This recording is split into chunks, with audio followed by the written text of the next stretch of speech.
नमस्कार दोस्तों, हमारी आज की कहानी है दुश्मन का स्वार्थ। एक पर्वत के समीप बिल में मंदविष नामक एक बूढ़ा सांप रहता था। अपनी जवानी में वह बड़ा रोबीला सांप था। जब वह लहराकर चलता तो बिजली सी कौंध जाती थी, पर बुढ़ापा तो बड़े बड़ों का तेज झड़ लेता है।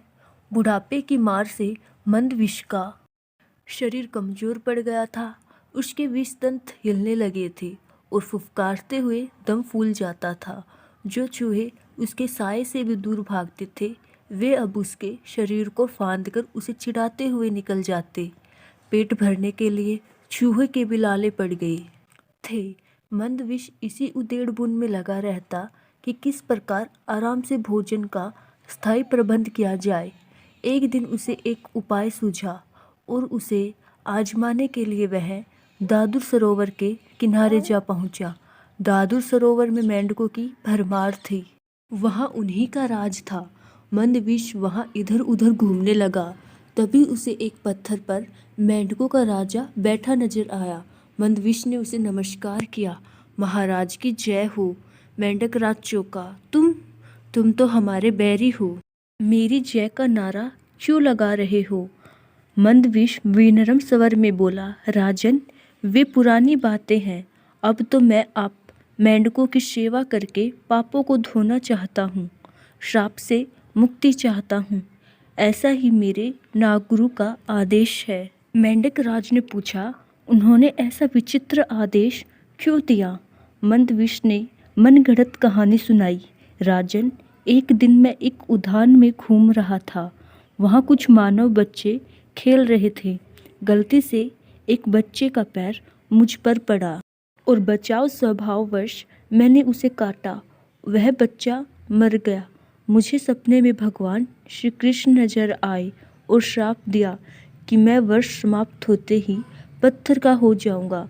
मेरे गुरुदेव ने कहा कि बालक की मृत्यु का कारण मैंने कृष्ण जी को रुष्ट कर दिया है, क्योंकि बालक कृष्ण का ही रूप होते हैं। बहुत गिड़गिड़ाने पर गुरुजी ने शाप मुक्ति का उपाय बताया। उपाय यह है कि मैं वर्ष के अंत तक मेंढकों को पीठ पर बैठाकर सैर कराऊं। मंदविष की बात सुनकर मेंढक राज चकित रह गया। सांप की पीठ पर सवारी करने का आज तक किसी मेंढक को श्रेय प्राप्त हुआ। उसने सोचा कि यह तो एक अनोखा काम होगा। मेंढक राज सरोवर में कूद गया और सारे मेंढकों को इकट्ठा कर मंदविष की बात सुनाई। सभी मेंढक भौचक्के रह गए। एक बूढ़ा मेंढक बोला, मेंढक एक सर्प की सवारी करे, यह एक अद्भुत बात होगी। हम लोग संसार में सबसे श्रेष्ठ मेंढक माने जाएंगे। एक सांप की पीठ पर बैठकर सैर करने के लालच ने सभी मेंढकों की अकल पर पर्दा डाल दिया था। सभी ने हाँ में हाँ मिलाई। मेंढक राज ने बाहर आकर मंदविष से कहा, सर्प, हम तुम्हारी सहायता करने के लिए तैयार हैं। बस फिर क्या था। 8-10 मेंढक मंदविष की पीठ पर सवार हो गए और निकली सवारी। सबसे आगे राजा बैठा। मंदविष ने इधर उधर सैर कराकर उन्हें सरोवर तट पर उतार दिया। मेंढक मंदविष के कहने पर उनके सर पर से होते हुए आगे उतरे। मंदविष सबसे पीछे वाले मेंढक को गप खा गया। अब तो रोज यही क्रम चलने लगा। रोज मंदविष की पीठ पर मेंढकों की सवारी निकलती और सबसे पीछे उतरने वाले को वह खा जाता। एक दिन एक दूसरे सर्प ने मंदविष को मेंढकों को ढोते देख लिया। बाद में उसने मंदविष को बहुत धिक्कारा। अरे, क्यों सर्प जाति का नाक कटवा रहा है? मंदविष ने उत्तर दिया, समय पड़ने पर नीति से काम लेना पड़ता है। अच्छे बुरे का मेरे सामने सवाल नहीं है। कहते हैं कि मुसीबत के समय गधे को भी बाप बनाना पड़े तो बनाऊं।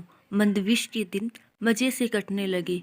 वह पीछे वाले मेंढक को इस सफाई से खा जाता कि किसी को पता न लगता। मेंढक अपनी गिनती करना तो जानते नहीं थे, जो गिनती द्वारा माजरा समझ लेते। एक दिन मेंढक राज बोला, मुझे ऐसा लग रहा है कि सरोवर में मेंढक पहले से कम हो गए हैं। पता नहीं क्या बात है। मंदविष ने कहा, हे राजन, सर्प की सवारी करने वाले महान मेंढक राजा के रूप में आपकी ख्याति दूर दूर तक पहुंच रही है। यहाँ के बहुत से मेंढक आपका यश फैलाने दूसरे सरोवरों, तलों व झीलों में जा रहे हैं। मेंढक राज की गर्व से छाती फूल गई। अब उसे सरोवर में मेंढकों के कम होने का भी गम नहीं था। जितने मेंढक कम होते जाते, वह यह सोचकर उतना ही प्रसन्न होता कि सारे संसार में उसका झंडा गड़ रहा है। आखिर वह दिन भी आया जब सारे मेंढक समाप्त हो गए। केवल मेंढक राज अकेला रह गया। उसने स्वयं को अकेले मंदविश की पीठ पर बैठा पाया तो उसने मंदविश से पूछा, लगता है सरोवर में मैं अकेले रह गया हूँ। मैं अकेला कैसे रहूँगा? मंदविश मुस्कुराया। राजन, आप चिंता न करें, आपका अकेलापन भी दूर कर दूंगा। ऐसा कहते हुए मंदविश ने मेंढक राज को भी गप से निगल लिया और वहीं भेजा जहां सरोवर के सारे मेंढक पहुंचा दिए गए थे।